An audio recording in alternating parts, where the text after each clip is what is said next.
injifannee hin guduunfanne biyya keenya hin qaban. Adda bilisummaa Oromoo garuu summii yoomuu dhaloota keessaa buqqa'uu hin dandeenye, dhaloota gatiittiin isaa gabrummaa baachuu hin dandeenye, dhaloota waa baratee, biyya baratee, seenaa baratee, sabboonummaa baratee, oromummaa baratee, ni tura malee, ni bula malee biyya qabachuu danda'u.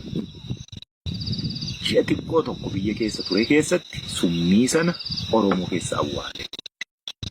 Summii yeroon siin jedhu summii hamaa osoo hin taane summii pozitiiv ta'e. Summii dhaloota gatiittiin isaa yookaan dugdi isaa gugguufee gabrummaa baachuu hin dandeenyeeti tolche. Waraanni bilisummaa Oromoo inni amma jiru kun dhaloonni har'a irra dibanii darban irra dibaa itti kan jedhe san hin fudhatu. Soba akkuma sobaatti saaxilla. Dhugaa akka dhugaatti qabannee deemna.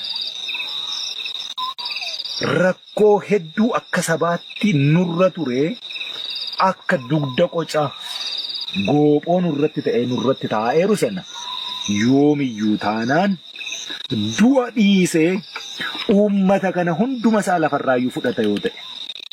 Hunduma isaa saba miiliyoona 60 sanaa olii 70 80 dhaqaa jiru kana hunda isaan gaaga'a taanaan lafa keenya irratti kabajaa hin qabnu taanaan lafeen keenyi jala haa buqatu.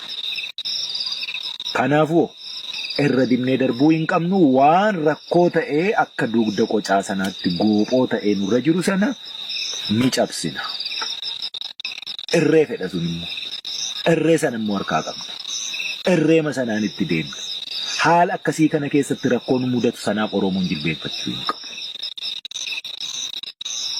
Du'a akkuma sirtime umurii gaafa du'uu qabduu sana namni sii dabalus namni sirraa hir'isuus hin jiru waan ta'eef guyyaa kee hin dabartu du'a seenaa qabduuf maqaa qabdu du'a yoollee bilisummaa argachuu baannee bilisummaa sana ijaan arguu baannee gabrummaa didannee falmachaa otoo harkan kennaniin duun sanaaf qopheessuu qaba Oromoon akkasumattis immoo jira sanumaan argaa jira. Bulchiinsi magaalaa